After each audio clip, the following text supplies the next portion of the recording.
Hello and welcome to Reality. My name is William and I'm here with Lev. How are you doing, Lev? Hi, everyone. I'm good today. Today we're going to do part 3 of our UFO series. The Pentagon has released its report a month or two ago, and we are now going to go over that report as well as talk about the debunker Mick West and his view of the videos that were released, and as well as some questions we have about all of this UFO stuff. Do you have any opening remarks, Lev? No, other than just I find UFOs interesting in the fact that they're just unknown things, that there are still things in the world that people are unsure about. It's nothing to do with aliens, even just that these are unknown things. I think it's a function of better quality instrumentation, such as radar and video recording devices. We just have better technology for recording things in reality. And so we're going to pick up more things, and we'll have more data to and information to study. And some of it we won't understand. And there's going to, in this case of the UFOs, there's all these videos of things that are blurry images, or things that are whizzing by too fast to figure out what they are. And so you could spend a lifetime trying to stare at these videos and figure out what it was, and you may never reach a conclusion because you just don't have enough evidence. So one thing we want to begin with is the Pentagon report, which came out June 25th of 2021. This was a report that was requested by the Senate, I believe, by I think it was Marco Rubio and some others. And the Pentagon put together a preliminary assessment of the data they have and the threats posed by unidentified aerial phenomenon, which is the new terminology for UFOs. Mm-hmm. So the government report looked at incidences between November 2004 and March 2021. One of the assumptions they make is that the sensors were operating accurately, which might be a mistake in itself, because some of the systems that gather this data were brand new, such as a Super Hornet. The Super Hornet that David Fravor was flying, he said was brand new right out of the factory. So it could be that sometimes these systems have problems, and initial problems that need to be worked out. So I don't know how wise it is to make that assumption, but I guess we're not privy to the maintenance logs or information on whether they're accurate. So we just have to assume that they're accurate, like the Right. Pentagon. Another conclusion in the report was that there's a lack of high quality reporting. It's certainly clear to me based on the 3 videos we got from the military. They're very low quality. You can barely tell what you're looking at. A part of even reporting is that people might be made fun of for talking about UFOs. There's stigma about reporting it too. Not even just the incidents that we've seen, but even unreported incidences where it's just something would be reported, but it's not, because of stigma that they'd be seen as weird or by their peers or not taken seriously, that it wouldn't be worth reporting. So that's also really important to consider, because the reason this is even considered is that the military wants to be aware of possible threats. So it is reasonable that they want to know. So it's not just a matter of weird people reporting things, but how would you even get people to report things that are unusual, but they might not want to report it because of social reasons? Yeah, I think they're trying to standardize reporting. So Yeah. that might help with reducing the stigma and making it more of a normal thing to do within the military. The report mentions at least 144 reports from in the span of about 15 years, which is not insignificant if we're talking about military operations. We don't want to take these things lightly. And there's enough that the report was mentioning that there are patterns to go on about that we can investigate. Yeah, the report notes the 144 Yeah. incidences, but it also says that of those, only 18 exhibited unusual movement patterns. Yeah. So it seems like there's actually not that many that they're concerned about. Yeah. So they're doing more analysis to determine if those are what they call breakthrough technologies. Mm-hmm. Some of these UAPs might pose a threat to the pilots themselves. They do say in the report that there were 11 near misses. So that's obviously a concern. And I think that's the most important aspect to this is you want to standardize the reporting of these things in order to reduce or mitigate the risk of having an air-to-air accident. Mm-hmm. In and of itself, that's a reason to have this program of reporting UAPs and trying to figure out what these things are to see if there was actually a risk. Although they do say that there haven't been any accidents and the UAPs don't appear to be threatening the pilots. There's no like aggressive assault or action being taken on the part of the UAPs. Really, it's just talking about expanding data collection and standards, which I think is part of it. I mean, that it reduces cost and increases reliability of the reporting. I mean, I think it might be as simple as that. Categorizing things is really the important work to be done. It's not even so much the investigating what you see as much as how you organize everything so that it can be analyzed later, even through machine learning or whatever it might be. Because you can't analyze these by eye. There's too much complexity, but we can at least classify things. And hopefully technology improves such that we can analyze the footage, like eventually at least. That would probably be the best way to work with it, to deal with these UAPs. They named 5 possible categories of UAPs, so I'll just name them.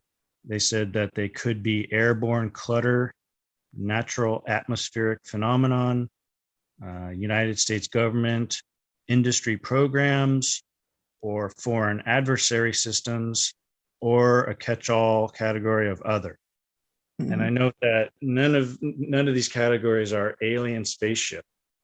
So it seems like they're taking a very conservative view of what they could be. Yeah. An alien spaceship would have to fall under other.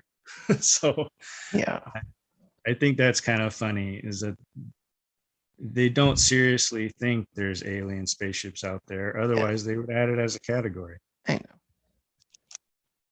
And I mean, it should make clear to people that it's not just about aliens. I mean, that is the stereotype, but that's not the concerning thing, or it's not even why anybody cares.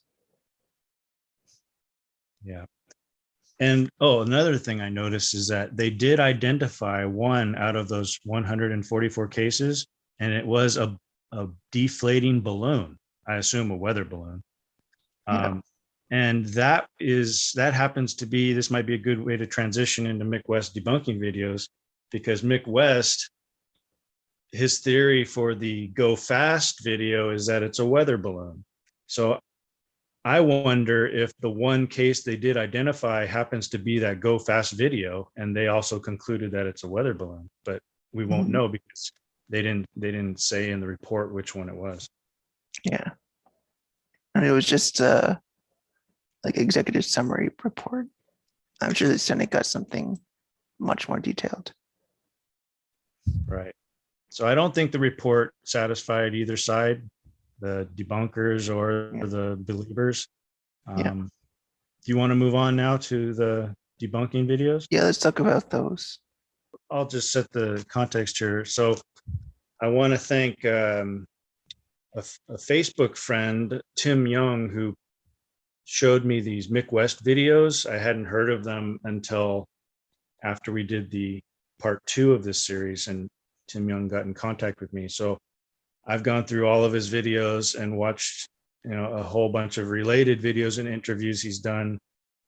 Mick West is a former software developer or game designer. He designed the game Tony Hawk Skateboarding. He transitioned into investigating paranormal claims, and then he got into analyzing UFO videos. Some of his analysis of the 3 military UFO videos, his analysis has become popular, and a lot of people think he's onto something, and that he's basically figured out or debunked some of the theories of people like Luis Elizondo and David Fravor. Do you have any general comments on Mick West? Yeah, I like what videos I've seen that he's really goes to show how visuals can trick us, and not even so much tricking as much as it's when you look at things in from a perspective you're not used to. Like nobody normally flies a jet at 1,000 miles or 100 miles an hour with things that are hundreds of feet below you. It's just not a perspective you ever normally see. So things will look different than we could ever expect. So it gives a good perspective on like trying to make it easier to understand what's going on visually and how things are recorded. He does a really great job at that. That is not just taking reliance on somebody's stated opinion, that we could actually look at the way things could look from a metaphorical point of view, how things can look if things are acting strange or unexpectedly. Yeah, he strikes me as a very serious person who actually does tests of his hypotheses. And these are tests you can duplicate yourself if you buy the equipment he has. Yeah. Like, for example, he built a whole wooden structure in order to simulate the gimbal movements of the recording devices in the jets. And and he did other experiments as well that you can duplicate. He also looked at the data that was on the videos, all the telemetry and stuff, and he did the trigonometry in order to figure out all the angles and figure out what speed these objects were going and where they were in space in relation to the fighter jet. So you can duplicate the math if you want. So I liked his scientific approach. I think he's doing it well, and at least he's doing it much better than the people who are arguing that these are craft not of this world, or implying that they're alien spaceships. Yeah. Do you have a favorite video you want to start with? Well, I like the one, the gimbal with the over the pool, I think. I'm not sure if that was the gimbal video, but he used a pool to show that different angles of taking this, of recording it. I don't remember which one that was exactly. Yeah, so the gimbal video is the one where they say that the object does crazy maneuvers, I think. Is that the one? Yeah. First of all, the video itself, what the file name was gimbal. And so Mick West is theorizing that the movements you see in there, the object appears to rotate in a weird way. And he's saying that's because of the gimbal mechanism in the camera that is making a correction for having to flip over in order to track the object through space. Yep. It's a bit complicated, so people should go watch Mick West's video explaining it. But it also involves his theory of glare. So he's saying that what we're actually seeing on the image is not the object itself, we're seeing glare from the engines because the camera records in infrared. He's saying that the light is causing a glare from the engines, and the whole glare is covering the object. So what's rotating is actually the glare, because it's part of the camera that's rotating, or part of the camera mechanism, or the lens that's rotating. Also, it makes me think of how Stanley Kubrick had many tricks for cinematography when he filmed things. And a lot of things involved like manipulation of the way you would visualize something, or the way you use your eyes, or what you'd expect. Like he could simulate a floating pen in space by attaching it to a particular kind of glass and zooming in, making sure it's completely clear, and then making it twist in a way that looked like the pen was floating, even though it was just attached to a piece of glass. There's nothing fancy going on, but you can make everything deceptive depending on how you shoot something and how you make it, how you film it. That can make everything happen differently. And I can't even describe or put in words really well it works. As much as when I see it, I can understand it, but I might not know how to put it into words. Yeah, that's a good comparison to camera tricks in the movies, because essentially what is happening with this gimbal device, as far as I understand it, is that it's a camera trick. It's taking an image that otherwise would have been flipped over upside down and making it stay upright, so the horizon is always in the same position, so that pilots don't get like baffled or confused while they're flying and wondering, why is the image upside down? The pilots has to have a steady image to look at, that relates to what they're staring out in space at. Yeah. And so it's like a camera trick in the movies. And it's a little odd to me that that's not one of the first things people like David Fravor or Luis Elizondo came up with or thought of or argued for when they went on 60 Minutes and Joe Rogan. They didn't even bring that stuff up. It took Mick West to bring that up. Yeah. So that's that's one of the arguments against their story, is that they seem to have a confirmation bias sort of thing going on, where they were sent out by the radar operators on the USS Princeton, to go look for some weird object, and they found a weird object, and now they're sticking to their story that it was a weird object.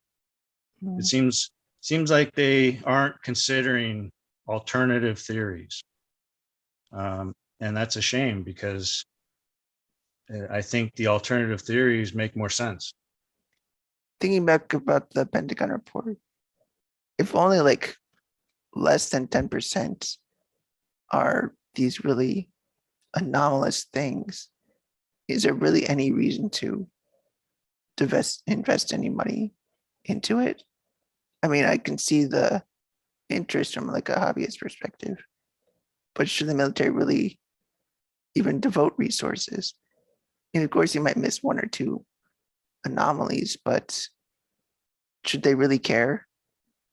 I think you can argue both ways. I mean, on one hand, you don't want to waste money on chasing things that don't exist. But on the other hand, you do want to have pilots who know what's going on in the skies.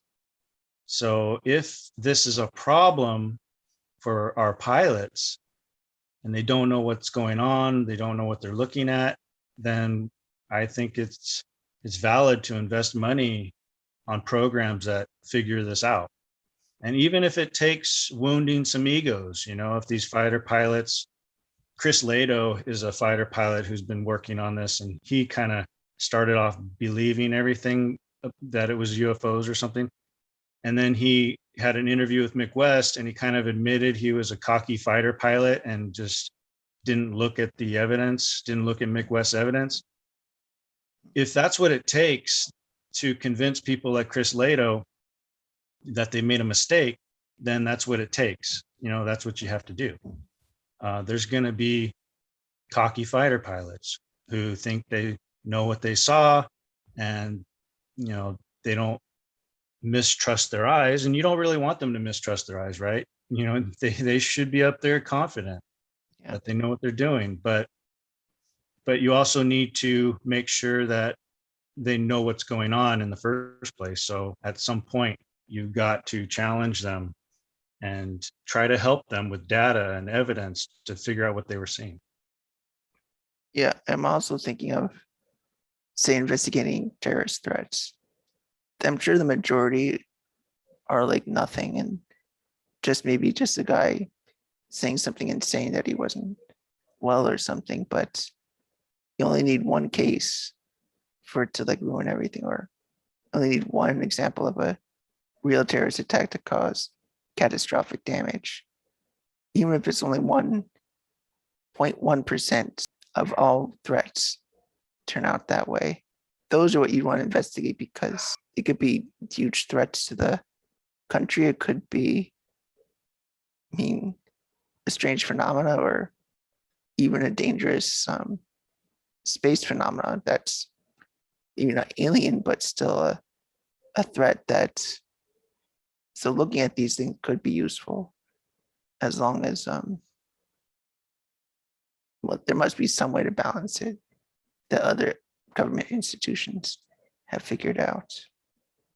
Yeah, I think that it's important to mitigate the risk of an accident or a threat, possible threat. Like, I don't know, let's say that there is some weird technology out there that could pose a threat, then that's a justification for it. And you might spend some money just trying to determine if it is a threat. If they have genuine video of these things up close, in classified systems, then they would be more justified in spending the money to figure it out. But as just a public person who doesn't have access to classified information, I don't know. I can't say. I can't make that decision. Just going by the videos we've seen, I think Mick West has done a pretty good job showing that it's not good evidence for alien tech or even breakthrough tech from another country. It's mostly there's pretty mundane explanations for these things. Once you take a serious look at them and you have the knowledge like Mick West has to figure it out. When I first looked at them, I thought they were kind of amazing because I didn't really know what I was looking at. And I didn't know what I was looking at until I listened to people like Mick West. And another reason why I think he's onto something is just the silence. Nobody really challenges him. They either say, they use an appeal to authority, like Luis Elizondo says, well, there's all this stuff I know about that you don't know about, and so therefore I'm right. Or they say, yeah, Mick West, you pointed out this one thing and I agree with that, but you still haven't identified it. So there's still this possibility that it's this alien UFO, which is basically an appeal to ignorance. So basically they're using fallacies, and I'm not convinced anymore that these are interesting videos. They're not clear in the first place, and there's all sorts of backtracking going on and changing of positions going on. For example, they started off in the beginning back in 2017 saying these were compelling videos, and they proved that these objects could hover in space and then just fly off, zip off like a million miles an hour, like nothing we've ever seen before. And now what are they saying? They're just saying, oh, we don't really know. They're not saying that anymore. They're just saying we don't know what they are, and they kind of are mysterious, and we need money, because Mick West has basically debunked all of that. And it's very striking to me that there's no real debate going on. These people have pretty much gone silent after the report, the Pentagon report.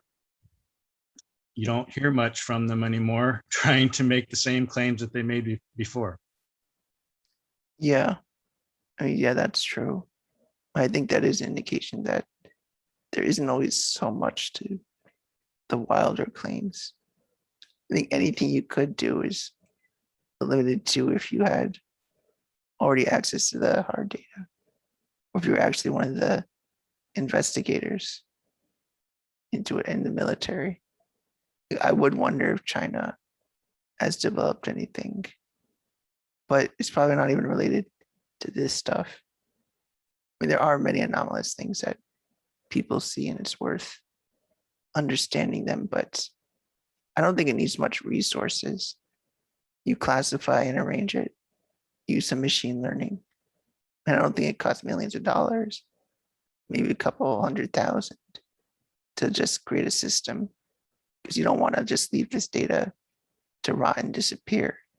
You still want the data for later on to analyze, but it doesn't need to be a proactive thing of, we need to find what these are pronto.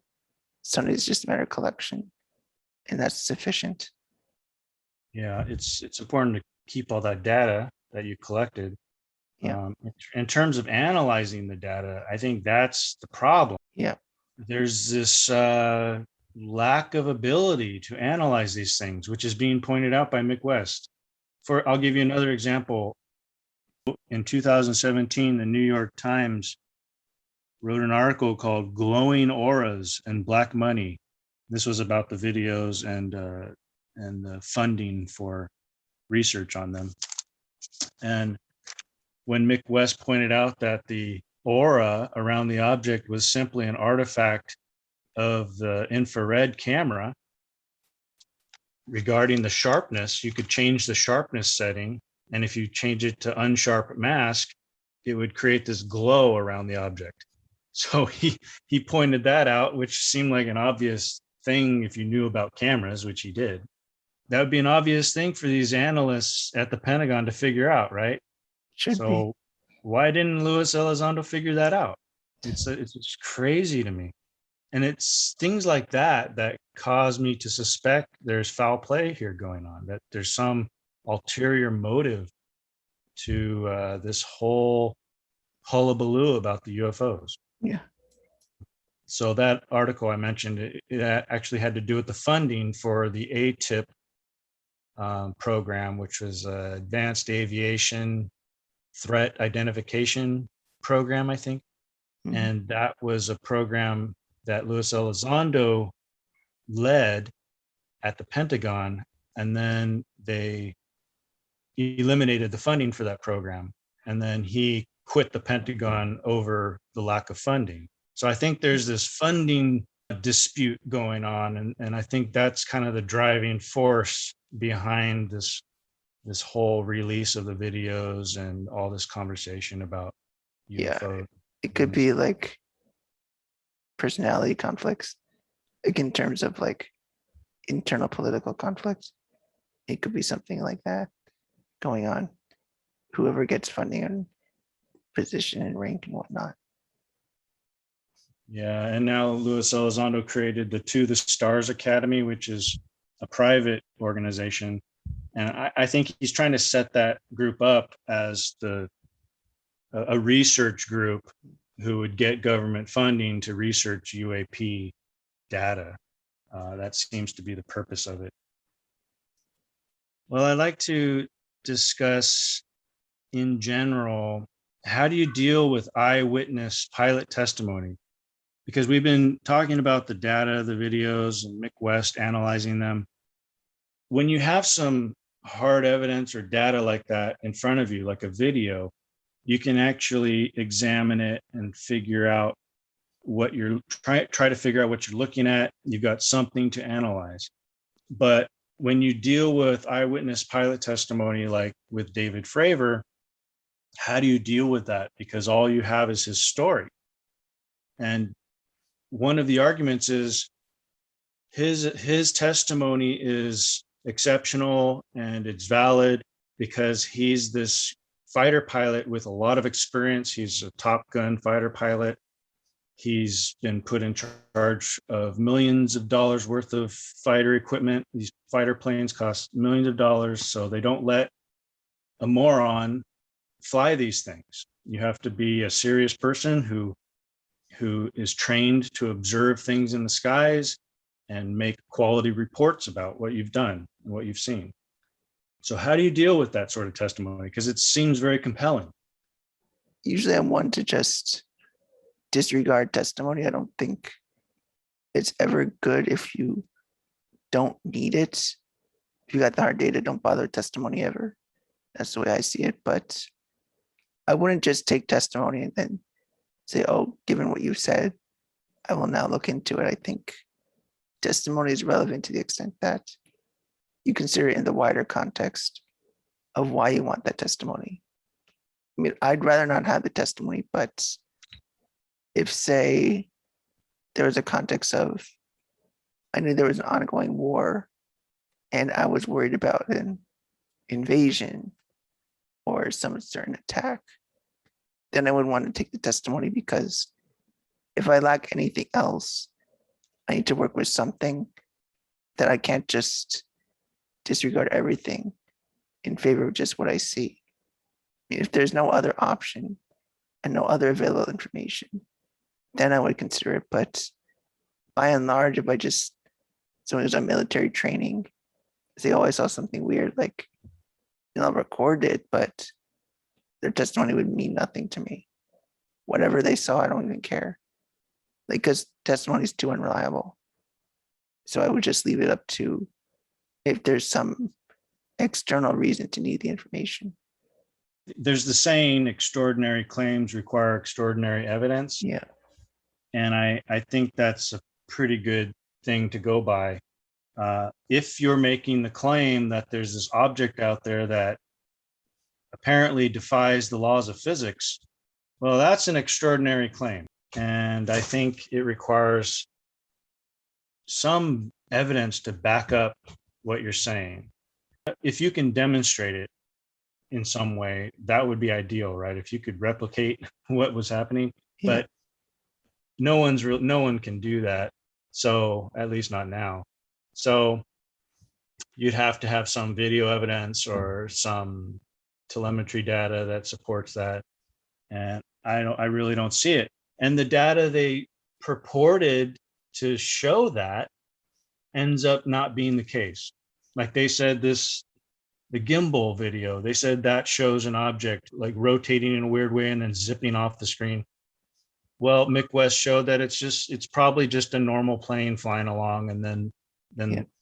the pilot lost radar lock, and then it just went off screen. So Mick West has a video on that if you want to look at it. The other way I think to deal with eyewitness testimony is you have to, what they call, impugn the witness, or challenge the witness's credibility. And that's a hard thing to do with a fighter pilot. He's a veteran. You don't want to say negative things about such a person. But if he's making a mistake, he's making a mistake, and people need to point it out. So I think that he's gone over his story enough times to where we can look for things that he's changed, or, certain quirks about his testimony. One of the things he said in the beginning was that the object, when he went to investigate the object, he started circling around it, and then he was going down and it was coming up.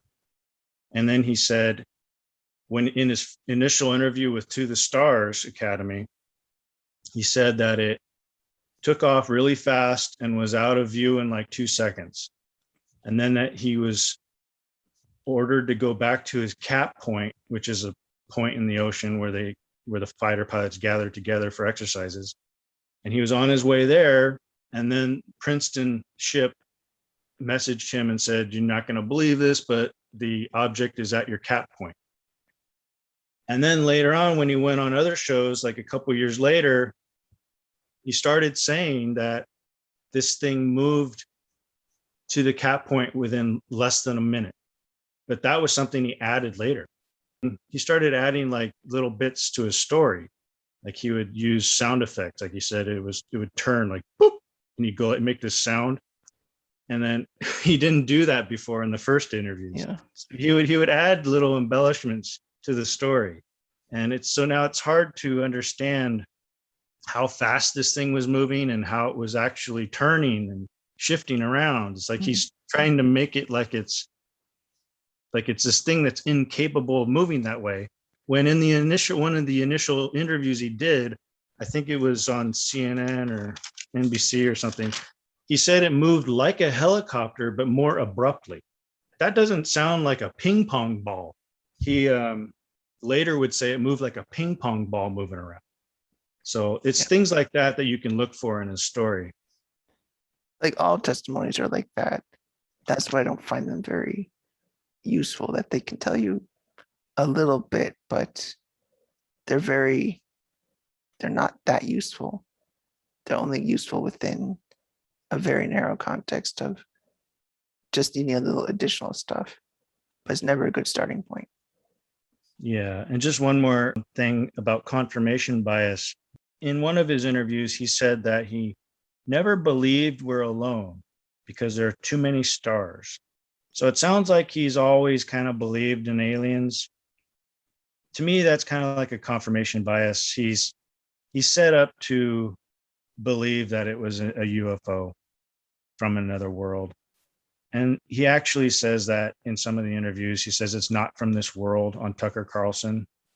I think that's the sort of assumption he makes that isn't justified by at least the evidence we've seen.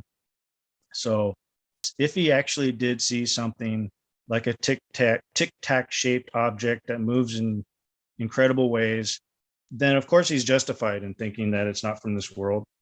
But the question is, did he really see that? Was he just mistaken? So that's the thing we can't say for sure, because we don't see the world through his eyes. Mm-hmm. Well, I really liked our discussion on UFOs. There's a lot to consider that, and I've always been interested in the idea of UFOs since I was young. I think I'm always curious about the unknown, and that's why I enjoy doing this series. Do you have any additional thoughts? Yeah, I also enjoyed looking into this matter. I've always been curious about the idea of aliens. I like watching science fiction movies about aliens and reading stories.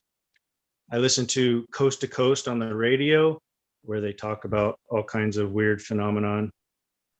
So I've always been interested in that. One thing we didn't get to is Robert Bigelow, who is involved in funding research for the paranormal. And he purchased Skinwalker Ranch, which apparently is this place that people think has an interdimensional passage or portal that aliens come through. So things like that, stories like that fascinate me. So I'm glad we had this conversation, and maybe we can talk about something else supernatural in the future. But I don't think I'm interested in continuing the conversation about this particular UFO situation, because the videos aren't very compelling to me anymore. Yeah. And I just find the whole drama of it uninteresting now.